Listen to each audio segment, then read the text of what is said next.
licenciada Graciela Mares. Ella es psicóloga que se ha dedicado muy arduamente al campo de las relaciones laborales y esas cuestiones de organización. Y hoy nos viene a compartir un tema pues que está vinculado con lo que nos acaba de comentar la doctora Mendoza. Como ustedes saben, pues los anestesiólogos somos médicos que estamos sometidos tal vez a los más altos índices de estrés y índices de adicciones a comparación de otras especialidades. Y el tema que nos viene a presentar la doctora, pues es un tema que a veces no se le da la suficiente importancia, sobre todo ya en cuestiones laborales.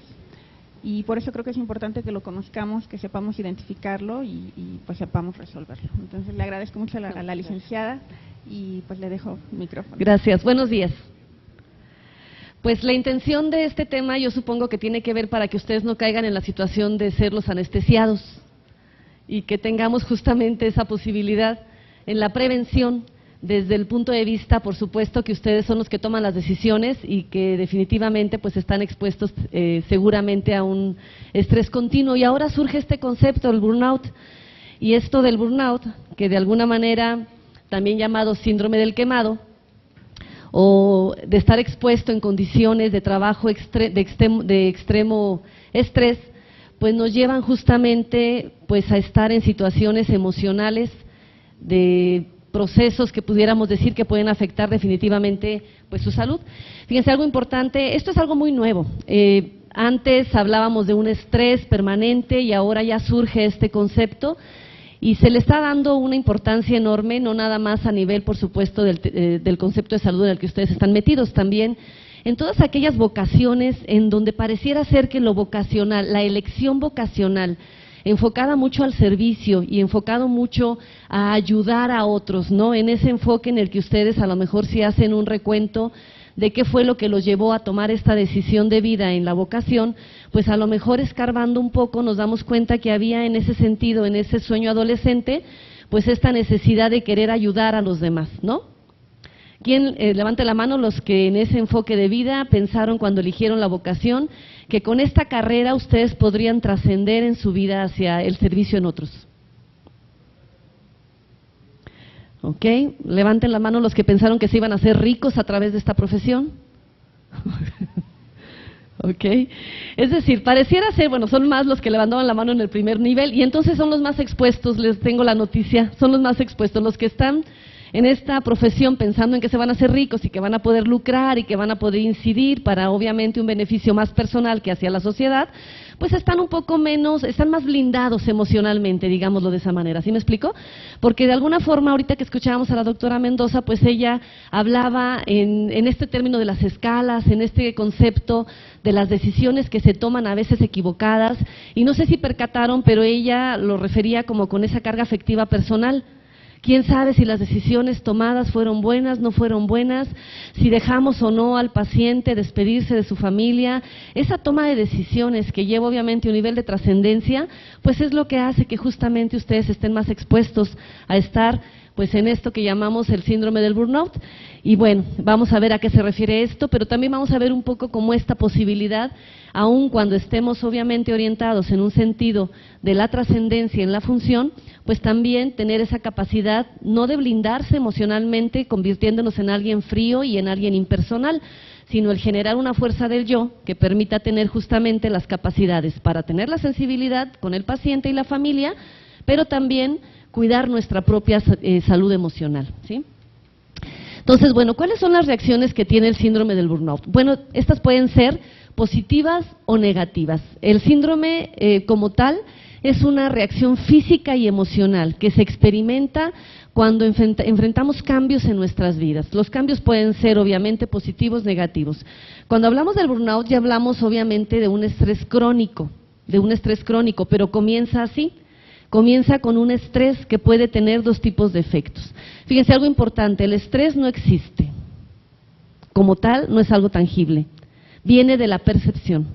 Entonces, siendo la percepción algo obviamente tan interno, tan propio de la persona en un proceso, podríamos decir, de que es la respuesta ante situaciones de ansiedad, pues ahí hablamos de cómo reacciona la persona, es lo que hace la diferencia. sabiendo que el estrés está ahí como una situación externa que puede tener efectos positivos o efectos negativos. Los efectos positivos es cuando este estrés nos lleva justamente a manejar las situaciones de tal manera que se convierten en retos, y a esto le llamamos eustrés. El estrés positivo existe, se convierte en el reto, esa ansiedad que hace que yo tenga que estudiar más, ese momento que de alguna manera me lleva justamente a estar más informado. Como no quiero vivir la ansiedad y la angustia de una toma de decisiones basada solamente en cuestiones, pudiéramos decir, de dichos, no de hechos, pues me lleva a prepararme más, a tener más capacidades, a mis competencias poderlas desarrollar. Entonces, eso que me puede generar una situación de ansiedad, pues también lo puedo utilizar de manera positiva. Entonces, aquí ya vamos viendo que un camino hacia un estrés que nosotros pudiéramos decir solamente en la situación de lo nombrado, en lo popular, estoy estresado.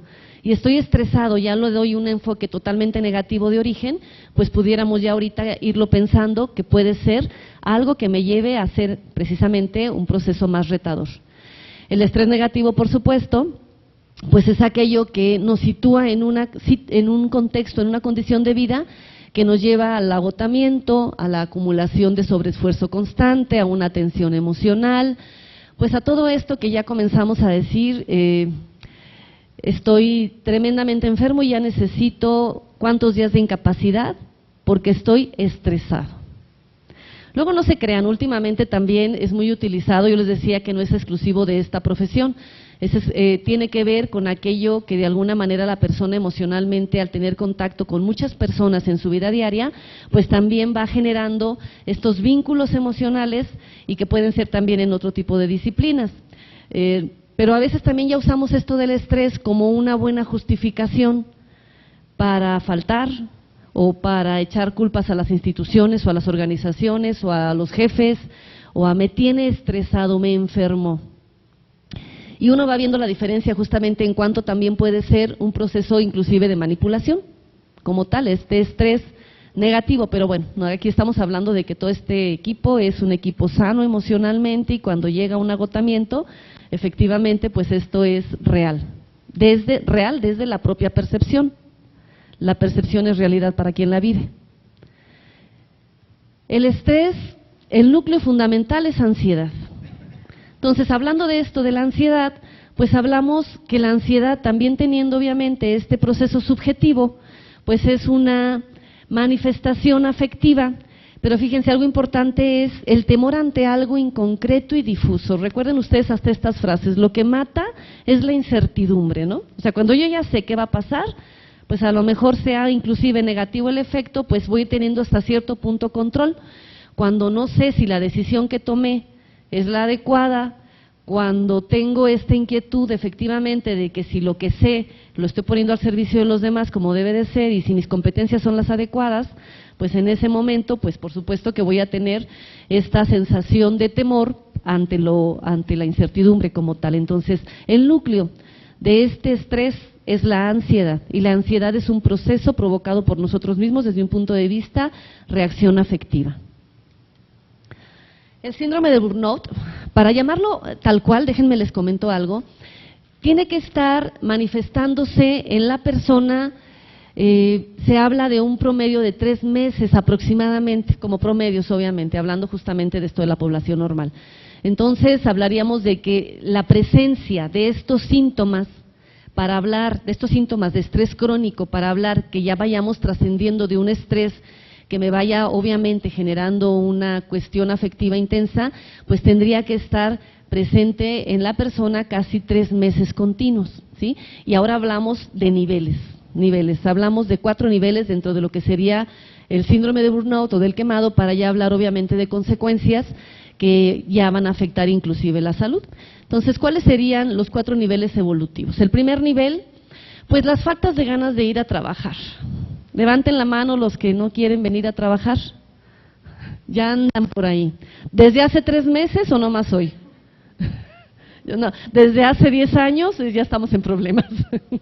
Entonces, el síndrome del burnout, falta de ganas de ir a trabajar, esta sensación de qué te pasa, no sé, no me siento bien, ay, otra vez lunes, ay, otra vez ver a los mismos compañeros, ay, los hospitales serían una gran manera de tener éxito si no fuera por los pacientes.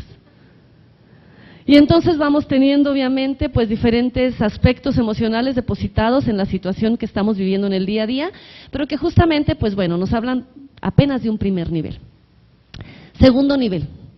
El segundo nivel, pues ya estamos comenzando a tener situaciones en donde inclusive las relaciones o los vínculos personales ya comienzan a tener pues un efecto, ya comienzo a tener problemas con los demás.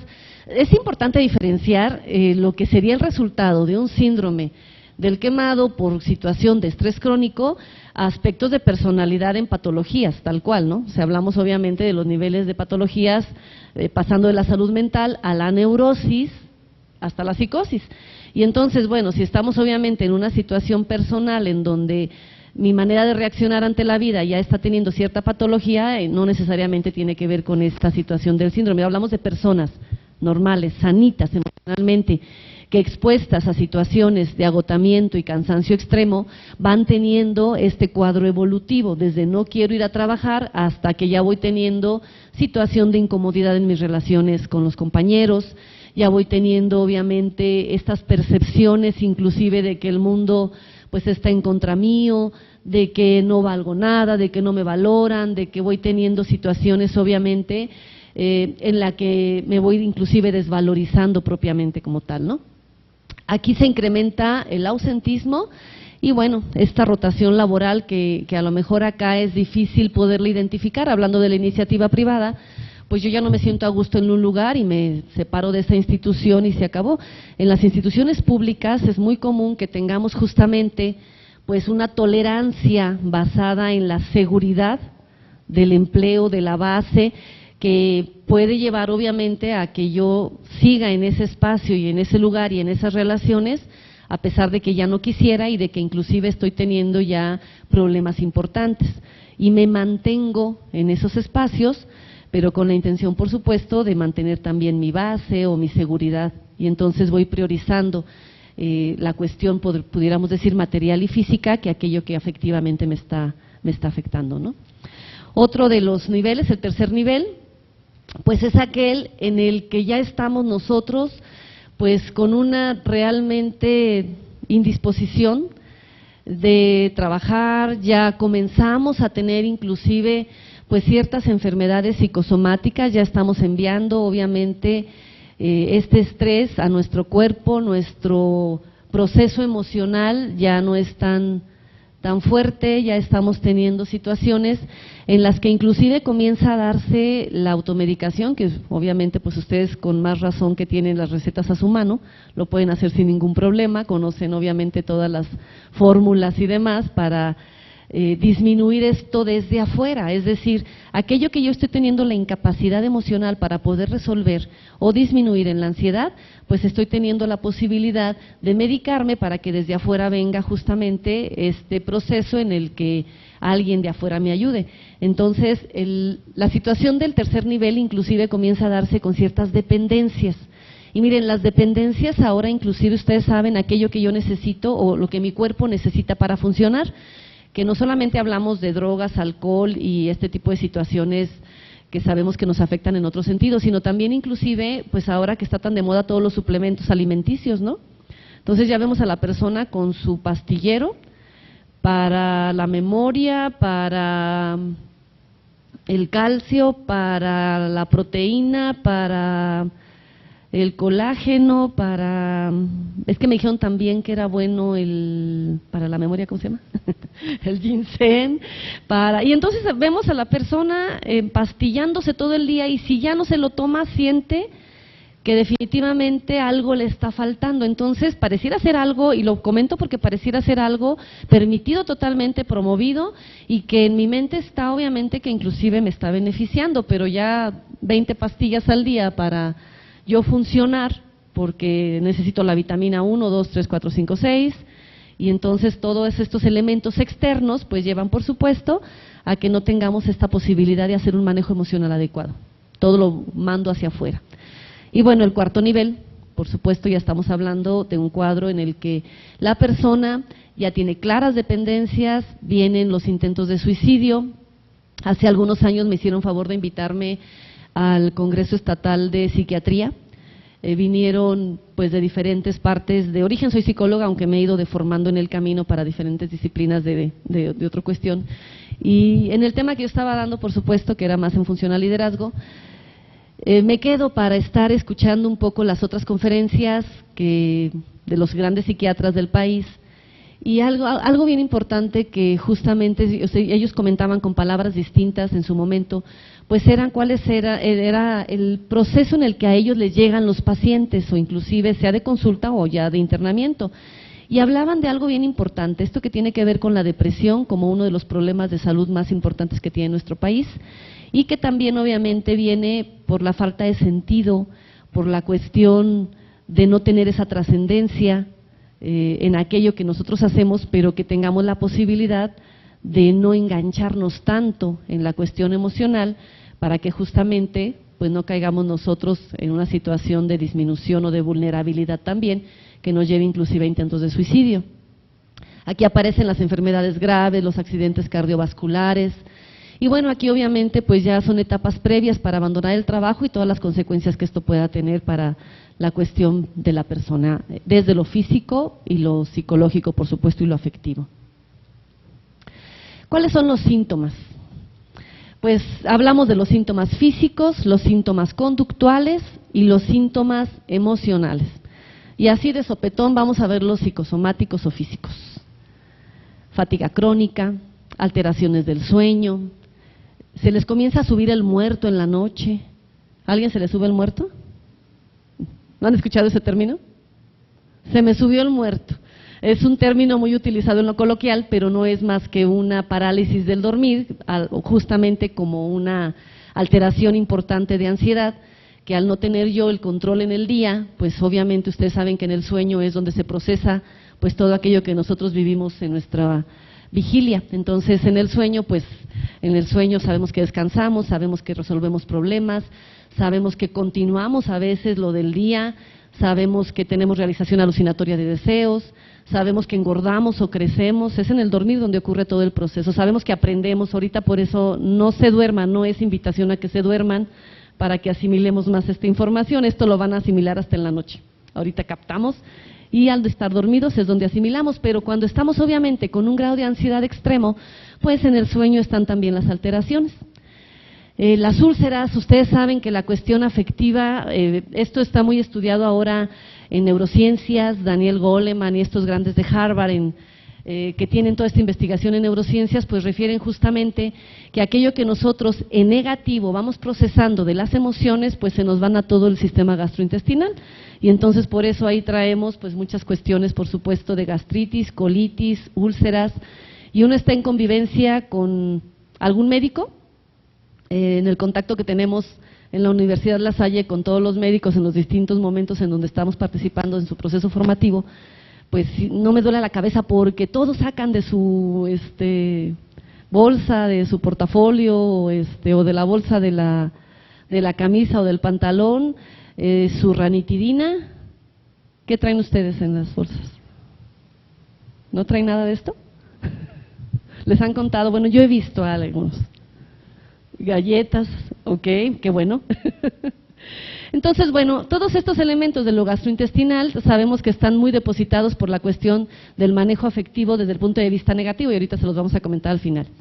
Los desórdenes alimentarios, las pérdidas de peso, las taquicardias, las palpitaciones, cefaleas frecuentes, las alergias, las dermatitis, dolores musculares, desarreglos menstruales, parecieran ser que entonces mucho de lo que a ustedes les llega médicamente hablando, pues está generado en muchos momentos por situaciones de ansiedad o de procesos de estrés crónico que la persona está teniendo problemas o dificultades para poderlo manejar. Pero ahorita a mí me gustaría que lo pensaran primero en primera persona, más allá de lo que les llega a ustedes, pues que sin darnos cuenta pudiéramos estar nosotros ya también teniendo como cierta sintomatología que habrá que poner alerta, pues, ¿no?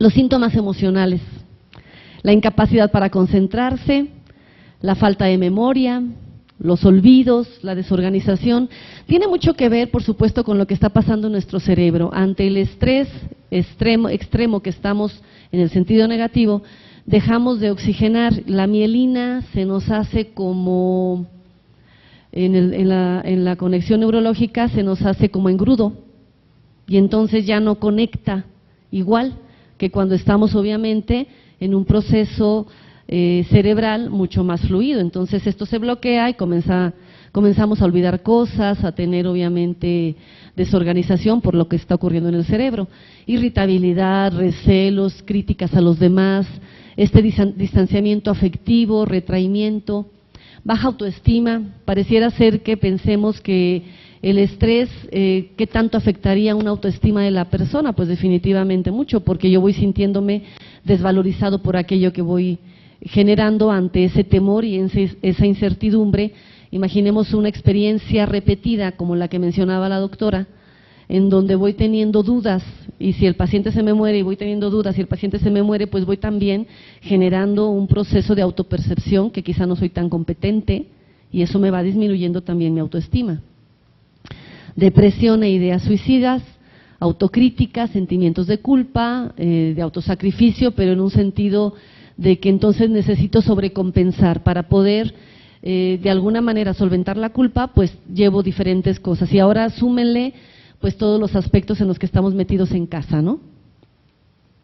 En los síntomas conductuales, pues comienza el ausentismo laboral, las incapacidades. ¿Qué tantas incapacidades tienen ustedes acá en el sector salud? Nosotros trabajamos mucho con el sector de educación, y el sector educativo, sus incapacidades son extremadamente altas, y lo refieren justamente cuando verbalizan este tipo de cosas los maestros, que el contacto con la gente desgasta. Esos son términos que uno se acostumbra a escuchar, porque ellos lo refieren de que no es lo mismo estar en una industria, no es lo mismo, bueno, ahí viene la parte vocacional que decíamos hace rato. Cuando yo estoy en una vocación por procesos justamente de impacto hacia otros en su beneficio personal, pues me voy sintiendo más comprometido, me voy enganchando más y me voy desgastando más. Pero en el sector educativo el ausentismo es altísimo por incapacidades laborales.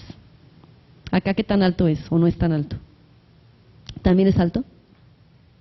Entonces, bueno, comenzamos a tener justamente esos periodos laborales de ausencia, aumento de conducta violenta, esas explosiones en las que vamos conteniendo presión, y como la olla express ante situaciones poco importantes, sale toda la tensión.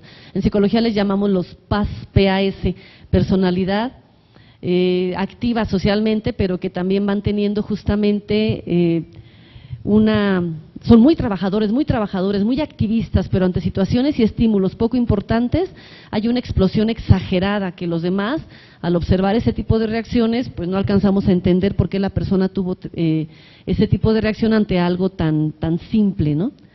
Abuso de sustancias, abusos de sustancias como el café, el tabaco, el alcohol, los tranquilizantes, los sedantes, ya aquí hablamos de dependencias en el sentido de que mi cuerpo requiere algo más para funcionar, inclusive cierto abandono personal, empezamos a ver a la persona ya sin tanto cuidado más desaliño en su persona, pasividad ante las exigencias y bueno, a veces imposibilidad inclusive para relajarse, ¿no? ¿Qué causas tenemos ante este estrés?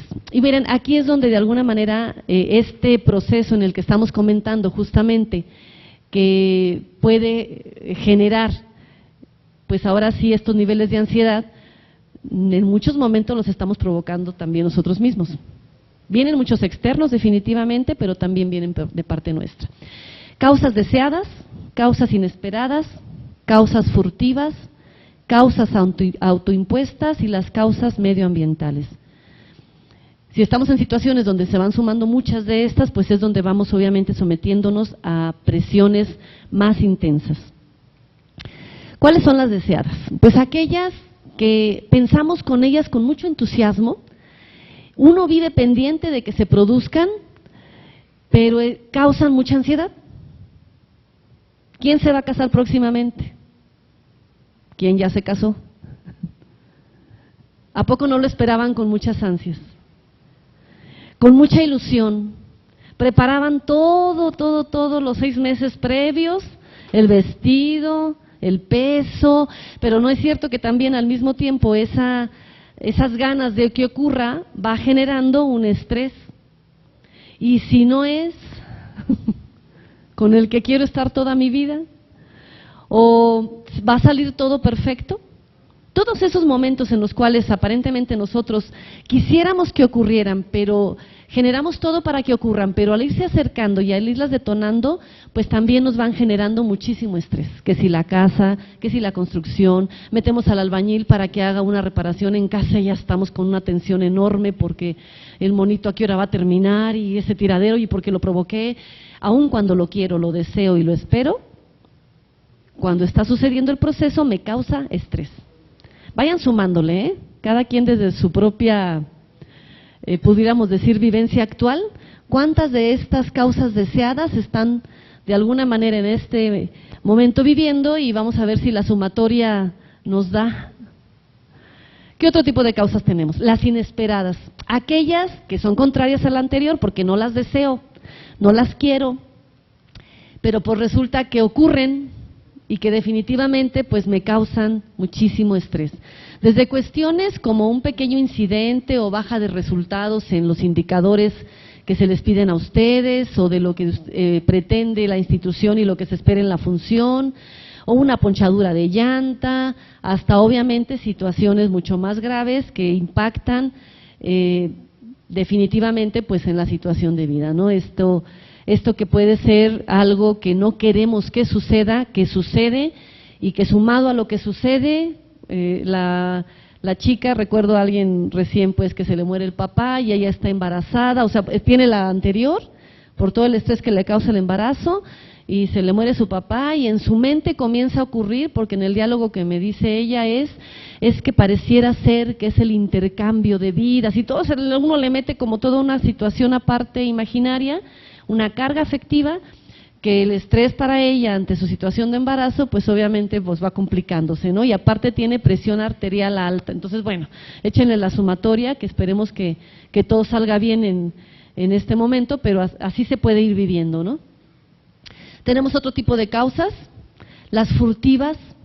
Las furtivas son cosas poco importantes, pero que es una y otra y otra y otra y otra. Me levanté tarde, llegué tarde, vengo aceleradísima, me tocó aparte un accidente en la carretera o en el espacio en donde venía, vengo tomando el café y ¡ay! Se me tiró y voy así como generando este tipo de cosas en las que de alguna manera no las quiero, no las espero, son furtivas, no puede ser que no vuelvan a ocurrir, pero es la suma de muchas chiquitas que van haciendo, por supuesto, que yo vaya teniendo un alto grado de estrés. Tenemos las autoimpuestas, estas son las geniales. A ver, ¿quién les pide que pongan la boda, que se embaracen, que se metan a la maestría, que tengan la solicitud de un nuevo puesto y que compren casa? Dicen que el que nada tiene, nada debe, nada tiene, y entonces aparte me endrogo con un carro. El caso es que, bueno, son autoimpuestas, se inician interiormente, se producen cuando se pierde el control de las ideas, o nunca se ha tenido, Entonces comienzo a decir sí, sin, obviamente, evaluar mis capacidades o mis competencias o mis alcances. No quiere decir que me voy a tratar de controlar y blindar y voy a dejar de hacer aquello que obviamente me puede llevar a un crecimiento. Pero lo importante es que yo me conozca e identifique cuánta capacidad tengo de tolerar el 1, el 2 y el 3. Y a lo mejor hasta ahí me quedo, pero si ya viene el 4 y sigo diciendo sí, y sigo poniéndome yo esos retos y esas metas, sabiendo que, conociéndome un poquito, que ya voy a estar en un extremo que me puede llevar obviamente a no funcionar, pues obviamente ahí lo detengo, ¿no? Y bueno, aparte de todas esas, pues resulta que estamos en las ambientales. Las ambientales, me desvelé hasta las 2 de la mañana viendo una película, no la pude dejar de ver, estaba buenísima y si la dejo de ver, capaz ya no la vuelven a pasar. Llovió anoche, ay no, vivo atrás de la feria y hubo evento en el auditorio, en el Teatro del Pueblo, no dejaron dormir. Llovió muchísimo o estoy expuesto en un ambiente de entorno físico permanente de ruido, de luz. ¿Cómo descanso? Si tengo en la casa de ustedes, nosotros vivimos aquí en León y se puso el Instituto Lux, y digo se puso porque nosotros llegamos antes, se puso el Instituto Lux, el preescolar, exactamente atrás de la ventana de la recámara, con un farol que tiene a diario y que apagan a las 12 de la noche. Entonces tenemos un sol ahí permanente que no te deja dormir. Bueno, pues obviamente vas y compras unas ventanas y persianas tremendas, ¿no? Para que no te deje, para que te permita quitar esa luz. Pero vas teniendo como situaciones de entorno que tú no controlas y que en ese momento pues vas obviamente generando pues mayor estrés. A ver, levanten la mano los que tengan de las 5 causas alguna en las 5. ¿En 4? ¿En 3? ¿En 2? ¿En 1? Levanten la mano los que no levantaron la mano en ninguna. O sea, que no tienen ningún estrés, pues. Relax. A ver, levanten la mano los que digan, yo estoy perfectamente bien, o sea, cero estrés. A lo mejor hay ansiedad, pero para mí, es un manejo positivo. Yo tengo eustrés. Es el eustrés, el bueno. ¿Qué es lo que queremos, obviamente? Que hoy se vayan con eustrés. Que generemos esto que de alguna manera, pues, nos permita, pues, fortalecernos de otra forma, ¿no? Porque, ¿qué creen? La atención nunca va a disminuir. Entonces, lo que tenemos que trabajar es en los factores de protección. La atención siempre va a estar, ¿se dan cuenta? Controlada, impuesta por otros, por mí, por el ambiente, porque llovió, porque...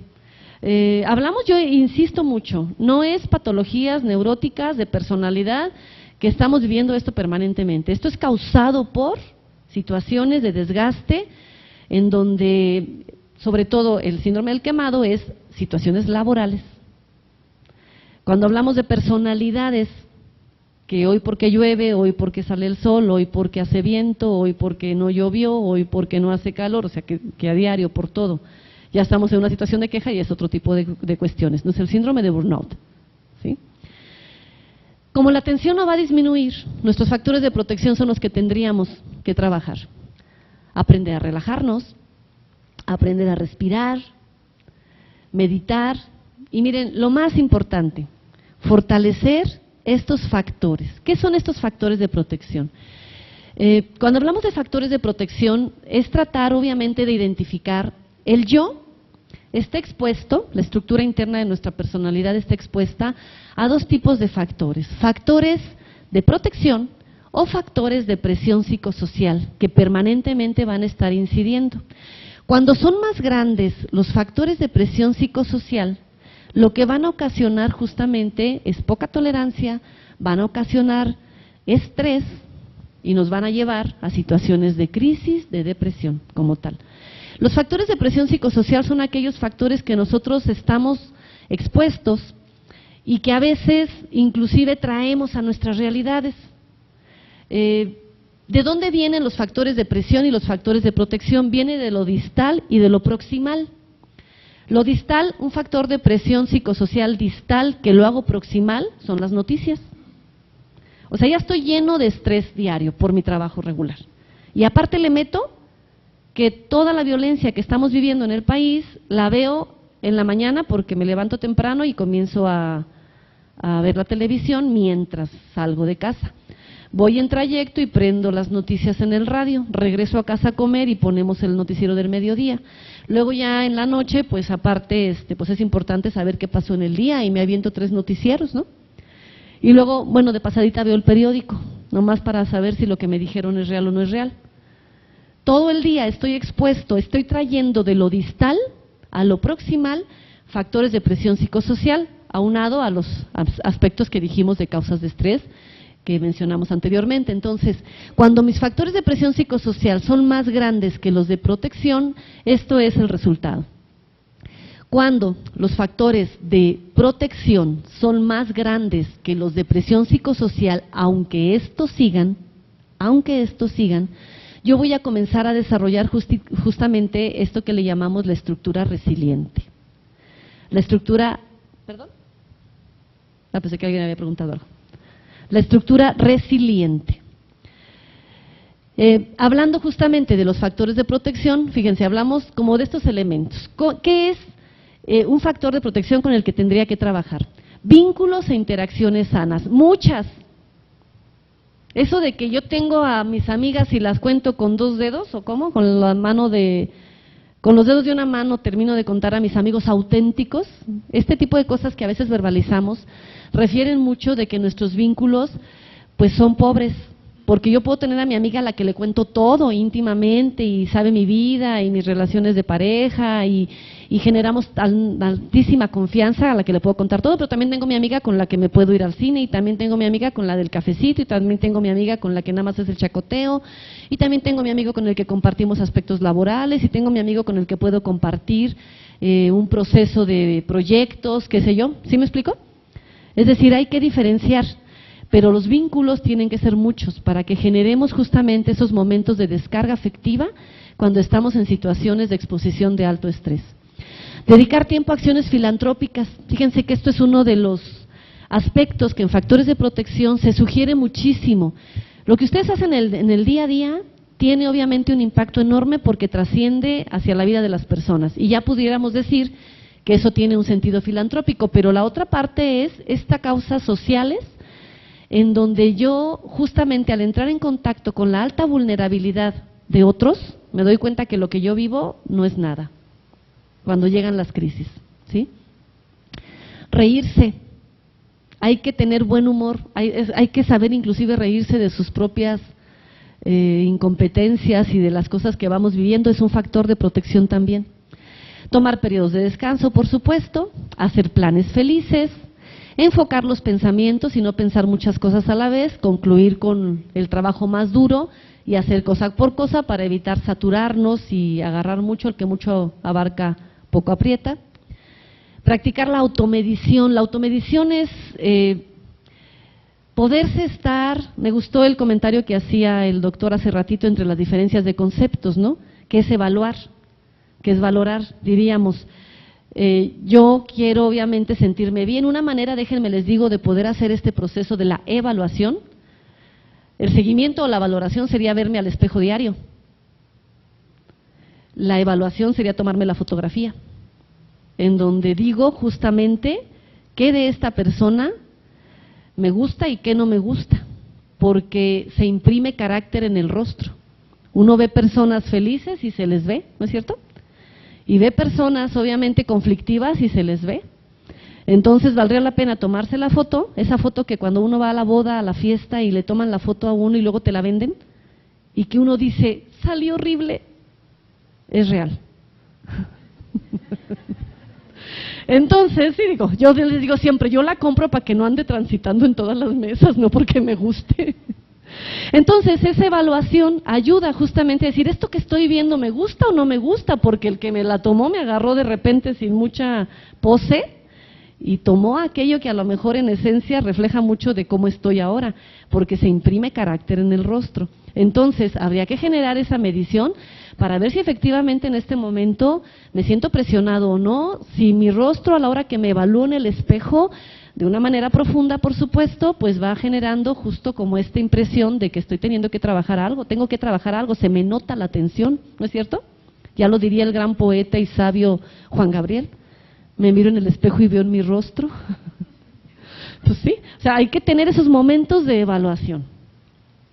Enfrentarse al trabajo más duro primero, ya lo habíamos comentado, hacer ejercicio, eso es importantísimo, sabemos la serotonina y todas las reacciones físicas y químicas que ocurren en nuestro cuerpo cuando nosotros hacemos ejercicio y bueno, disfrutar. Todos estos elementos nos llevan a este concepto, la resiliencia. Ya han escuchado, supongo yo, esto, ¿sí? Lo escuchamos mucho ahora en el término salud, en el área de la salud, la disciplina de la salud y la disciplina de la educación son los dos, digamos, disciplinas donde se está trabajando muchísimo esto. Ustedes desde el punto de vista, obviamente, salud, que refiere justamente la capacidad que tenemos para recuperarnos. Y a lo mejor cuando hemos visto este concepto, es que tanto el médico se convierte en el vínculo afectivo para que el paciente, después de haber vivido situaciones de alto estrés ante la enfermedad, pueda primero recuperarse, restablecerse, aprender de esto y poder salir adelante de una manera mucho más positiva, sabiendo que siempre ocurren las cosas por algo, este tipo de pensamientos o de ideas que parecieran más motivacionales. La realidad es que ahora en neurociencias sabemos que la cosa es cierta. Sabemos que existe en el cerebro un circuito neurológico que genera justamente una transmisión, que algunas personas son resilientes por carga genética. Personas que ante una situación de vida inmediatamente se reponen, viven una situación de crisis. No hablamos de concha, alguien decía que ahora con esto de ya saben, los celulares, modo avión, modo silencio, hay quien vive en modo concha, no es así, no es tan así, sino que no es que las cosas se me resbalen permanentemente, sino que tengo la capacidad, sí de sufrirlas, sí de hacerlas conscientes, pero de superarme rápido, es la rapidez con la que yo me voy a recuperar. A esto es a lo que le llamamos resiliencia. El concepto viene, ustedes saben, de un término de la física. Los materiales resilientes son aquellos que al estar expuestos a situaciones de alta presión, tensión o choque, generan una recuperación rápida. Estas pelotitas que uno utiliza para antiestrés son resilientes. Están en una forma determinada, yo las apachurro y regresan en X tiempo a su estado original.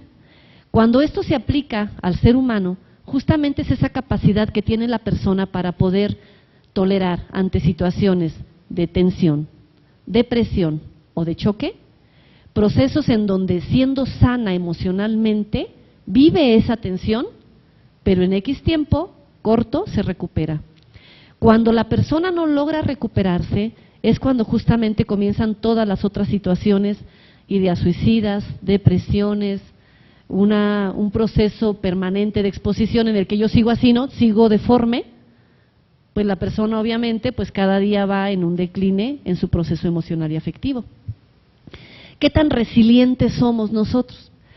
Fíjense, un término que, y se los digo un poquito en lo personal, que hemos acuñado nosotros de qué es la resiliencia, diríamos que es una capacidad que tiene la persona de convertirse en un observador afectivo de su realidad. Y esto lo podemos a diario irnos dando cuenta. Un resiliente en una familia es aquella persona que viviendo en una situación de familia disfuncional, piénsenlo de esa manera, porque es el único que estudió, ¿sí? Luego de repente encontramos esas realidades sociales, ¿no? Es el único. Papá alcohólico, mamá golpeada, situaciones de violencia en casa, y es el único que salió adelante con una pareja y una familia que logró justamente después convertirse en el modelo a seguir. Y entonces hablamos de ser observador afectivo, se logra salir de esa situación problemática en la que vive para generar justamente un gancho virtual con algo, con alguien que justamente le ayude a hacerlo resiliente. Yo me he imaginado un poquito este concepto, imaginen ustedes que vivimos en una familia disfuncional. Nosotras somos hermanitas, ¿verdad? Tú también eres nuestro hermano, andas por allá. Y entonces resulta que estamos como en un laberinto, ¿no? O sea, la realidad pues es esta, o sea, comenzamos a chocar con esto que tenemos, que no tenemos algo, una visión mucho más alta de este proceso, y entonces estamos jugando, estamos cada quien en alguna actividad, llegan nuestros papás y comienzan los golpes, comienza el grito, situaciones de este tipo en casa. ¿Qué hacemos nosotros? Nos escondemos para resguardarnos, ¿no es cierto? Afectivamente, nos tenemos que agrupar para resguardarnos de esto. Y acá entre nosotros, ¿cómo es la interacción? ¿Qué comienza a ocurrir en el transcurso del tiempo? Ya pasamos el temor inicial, estamos todavía medio asustados, tensos, ¿y qué comenzamos a hacer? ¡Cállate! A lo mejor nos empezamos, sin darnos cuenta, a pelear. ¿Sí me explico? ¿Por qué? Porque estamos repitiendo el patrón de casa. Hay términos tremendos que obviamente a través de investigaciones en sociología pues van acuñándose, como hijo de padre alcohólico es drogadicto, hijo de golpeador, si es niña golpeada, si es niño golpeador. Entonces pareciera ser, obviamente, es que esta es mi realidad. No hay una cuestión, obviamente, en donde yo crea que estoy mal, si esto es en lo que yo estoy viviendo y creciendo. Pero ¿qué ocurre? ¿Por qué de estos 5 hermanos que somos, pues resulta que a la hora que crecemos, efectivamente, alguno comienza a tener una realidad diferente? Si no tenemos la carga genética, Boris Cyrulnik, uno de los grandes de la resiliencia actual, francés, refiere que existe justamente este circuito neurológico, personas resilientes, que de manera natural, ¿qué hace diferente? Que alguno de los 5 tenga como un gancho virtual, que lo haga, a pesar de vivir en esta realidad, tener clara la salida. Ya, obviamente, aunque esté chiquito, aunque esté en la edad, igual, se convierte, fíjense, como en un observador afectivo. Puede ser que sea carga genética, pero la probabilidad es mínima, porque el 0.00000001 de la población es el que la tiene. Lo otro es cómo se construye resiliencia, y es justamente a través de vínculos, y se refiere justamente cómo algo o alguien me puede vincular y ser un gancho virtual que hizo que yo saliera de esta realidad y pudiera tener una visión distinta. Y entonces esta persona crece y cuando está con la pareja ya casado y surgen los problemas, porque aunque sea resiliente va a tener problemas. Entonces surge en la convivencia con la pareja un problema tremendo y entonces comienzan los dos a gritar y los dos a generar obviamente un proceso en el que vamos alterándonos y me dices y te digo y hagan de cuenta que es otra vez como bajarme, ¿me explico? A ver, en ese momento, a ver, tranquila, o sea, mi gancho resiliente sale y me convierto en un observador que digo, a ver, tengo que ubicar, está muy enojado conmigo, ¿por qué estará tan enojado? ¿Qué le muevo? ¿Qué sucede? Y fíjense cómo se convierte el resiliente en un observador afectivo. Es igual, ¿no? Ante una situación usted de toma de decisiones. Ah, sí, el doctor dice que tal, pues va a ver, y entonces sí, pues claro, me citan, decía el doctor ahí atrás, ya tienes ahí al paciente y cuál valoración, pues si ya lo tienes que operar y apenas te exponen a todas estas situaciones y yo, sí, claro, y no sé qué, y ahora para que se le quite es más. Decía en una situación de mi esposo que entró a cirugía, dice que escucha a las enfermeras decir, ¿de quién es este paciente? ¿Del doctor tal? Ah, pues para que se le quite. Y algo le hizo a mi marido.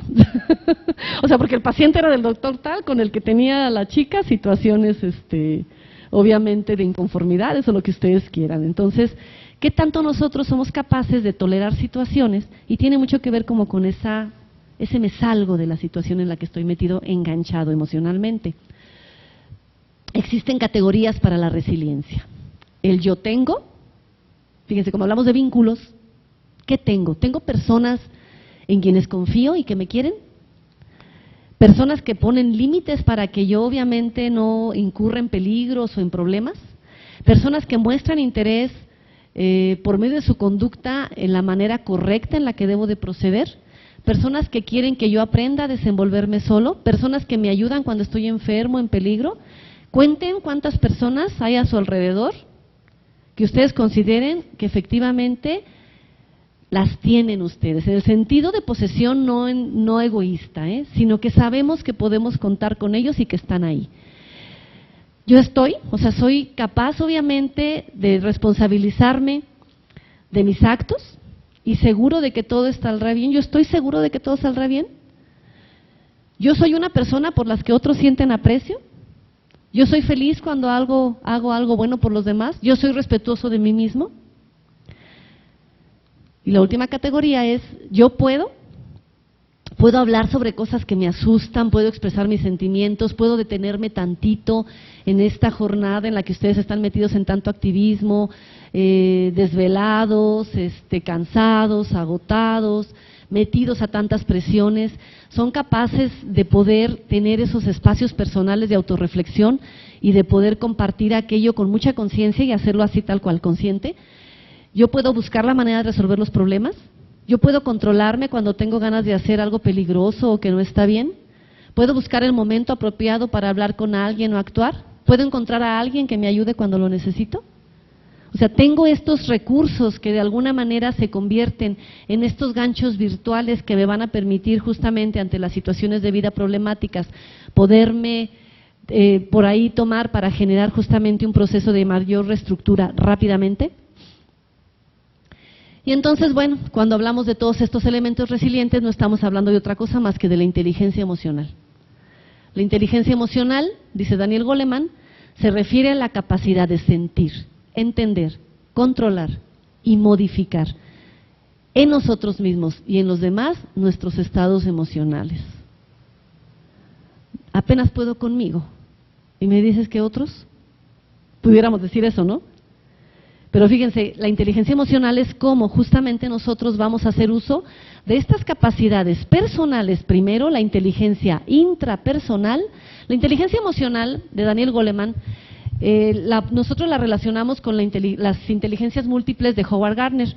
Gardner habla de 9 inteligencias: la lógico-matemático, la verbal-lingüístico, la espacial, la musical, la corporal, la naturalista. Y luego hay 3 que él refiere: intrapersonal, lo mío, ser capaz de conocerme, sentir, modificar, moverme con mis estados emocionales, pero luego habla de otra, de la interpersonal. Y la interpersonal es que esto que yo hago en mí también suceda en mi interacción con otros. Y por último, lo que van a comenzar a escuchar cada día más, le llaman de diferente manera los autores, a veces algunos le llaman trascendental, otros le llaman espiritual, que es aquello que de alguna manera me enganche con algo de orden superior. Hay un término usado ahora que refiere que quien no cree en Dios, depende de las creencias de cada quien, por supuesto, en el sentido religioso, pero quien no cree en Dios termina creyendo en lo que sea. Y entonces el decir necesitamos algo más, pues es lo que justamente refiere al ser humano como esta capacidad. En Europa el 40% de la población, en las investigaciones actuales, creen en vampiros, como creencias, y luego otro porcentaje altísimo en los superhéroes, aquello que nosotros creíamos en las fantasías. Por eso el animismo, ¿no?, esta parte de las caricaturas y todo esto está muy de moda, los cómics, todo esto en estos países. Entonces, bueno, ¿cuánta capacidad tenemos nosotros de lo mío y de los demás? El sistema límbico, ustedes lo saben, es un sistema emocional, en donde están las emociones, y se ha descubierto que el sistema límbico es un sistema abierto. Mis emociones los contagian, sus emociones me contagian. ¿Quién gana? El que tiene más fuerza del yo. Basta 15 minutos, 15, para que una persona con mayor dominio emocional lleve a sus emociones al otro, que tiene bajo dominio emocional. Yo llego de buenas, buenos días, tengo bajo dominio emocional, me encuentro con el paciente enojado, el familiar del paciente enojado, el compañero grosero, lo que ustedes quieran, y me ponen de malas, y decimos eso. Yo venía bien, me pusieron de malas. ¿Quién creen que tiene el mayor dominio emocional? El otro. Entonces, lo que tenemos que trabajar en la estructura de resiliencia para generar justamente procesos en donde ese estrés y el agotamiento externo, físico, no me lleve a un proceso de desgaste emocional crónico, pues es que mi fuerza del yo la tengo que justamente fortalecer. Y para concluir, pues este esquemita que me encanta, que gráficamente es como poner el cerebro en la parte afectiva y emocional. El sistema límbico estaría aquí abajo y aquí estaría la corteza cerebral, en donde encontramos justamente que todo lo que llega al pensamiento pasó por los sentidos, excepto el pensamiento mismo. Entonces, todo lo que yo capto en mi proceso de realidad, lo capto a través de los sentidos. Los sentidos, su función es captar la realidad. Una vez que yo capto la realidad, una persona me cae mal. ¿Alguien les cae mal? Sí, hombre. No, a mí nadie. Bueno, el angelito se puede ir. A todos alguien nos cae mal. Entonces, esa persona que me cae mal, la diferencia es que se note o no que no se note. Chéquense eso, ¿sí? Entonces, mis sentidos captan la realidad. La persona me cae mal. Inmediatamente, el sistema límbico, esto que captaron mis sentidos se fue al sistema límbico. Ustedes saben, la amígdala manda la información visceral que hace que yo tenga una reacción afectiva. Entonces, esta reacción afectiva que tiene que ver con las emociones y los sentimientos, me va a generar un apetito sensible, que si yo soy muy amigdalítico o muy visceral, rápidamente esa persona que me cae mal lo veo venir, lo escucho venir, esos pasitos. Mis amigas me dicen, ahí viene tu amiguis. O sea, todos mis sentidos lo captan y en ese momento lo veo, ¿sí? Muy amigdalítica. Entonces, obviamente la persona, pues aquí lo que genera con esa amígdala, pues es una reacción en donde no tiene control de sus emociones, ¿estamos de acuerdo? Es totalmente visceral. Y alguien dice, ¿por qué le haces jeta? Uy, no lo aguanto. Oye, salúdalo, no seas grosera. ¿Qué? Yo no soy hipócrita. Bueno, más bien es visceral. Más bien la respuesta correcta es que no soy inteligente. Porque hablamos de inteligencia emocional. La inteligencia es la capacidad que tenemos justamente para discernir, separar y buscar la verdad. Y entonces cuando la amígdala, antes de reaccionar, manda la información en microsegundos a la inteligencia, pues lo que va a discernir es separar aquello que está bien y aquello que está mal. Y con conciencia, va a generar obviamente una corrección de la acción, porque viene el razonamiento como el proceso del ser humano que lo tenemos en la corteza, no siempre lo usamos como debe de ser, pero ahí lo tenemos. Entonces, el razonamiento nos va a llevar a, con la voluntad, elegir un bien. Puede ser que esa persona que me cae mal, que estoy a punto de hacerle la jeta, digo, no, tranquila, es mi jefe. Me voy a buscar broncas, discierno, pongo ventajas y desventajas en mi mente, pero de todas maneras decido hacerle jeta. O sea, ¿para qué lo mandé a la inteligencia si de todas maneras decidí? Ya se llama bien, fíjense, porque ya pasó por un proceso de discernimiento, de razonamiento, de conciencia, de ventajas, de desventajas, ¿me explico? Ya sé las consecuencias. Hombre casado, ve muchacha guapa, sus sentidos la captan. Ajá. Visceralmente reacciona. Su apetito sensible se va atrás de ella, pero no, tranquilo, soy casado. A mi esposa ni con el pensamiento. Corrige la acción y dice, hay una canita al aire. Nadie va a saber, ni la conocen, nomás una vez. Siempre que elegimos un bien menor, hay consecuencias negativas, por supuesto, negativas. Hablamos de 3 inteligencias, ¿se acuerdan ustedes? La intra, la inter, ¿y cuál otra nos faltaba? La trascendental. Entonces, caray, si ya pasamos por este nivel, pues hagamos una elección del bien mayor. Sabiendo que solo eligiendo el bien mayor, con la libertad, es que se logra la trascendencia del ser. Y bueno, para cerrar esto con este pequeño breviario, pues la intención justamente de este pequeño momento de platicar con ustedes es que tanto nosotros en nuestra toma de decisiones, con esta libertad que tenemos para la capacidad de elegir el bien mayor a través de la inteligencia y el ejercicio de la voluntad, siempre con responsabilidad, ustedes toman decisiones pues de vida. Esas decisiones de vida definitivamente pues que nos tienen que tener en un proceso personal de estar bien, porque si yo estoy mal emocionalmente hablando, ¿cómo voy a tomar decisiones adecuadas para otro sujeto? En ese momento me deja de interesar el otro.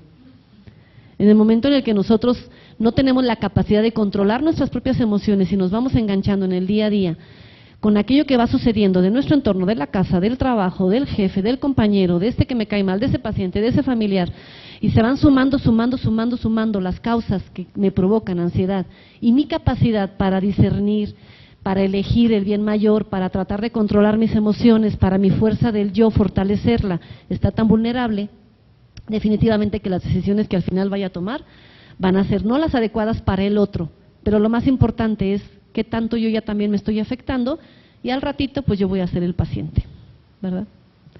Pues muchas gracias.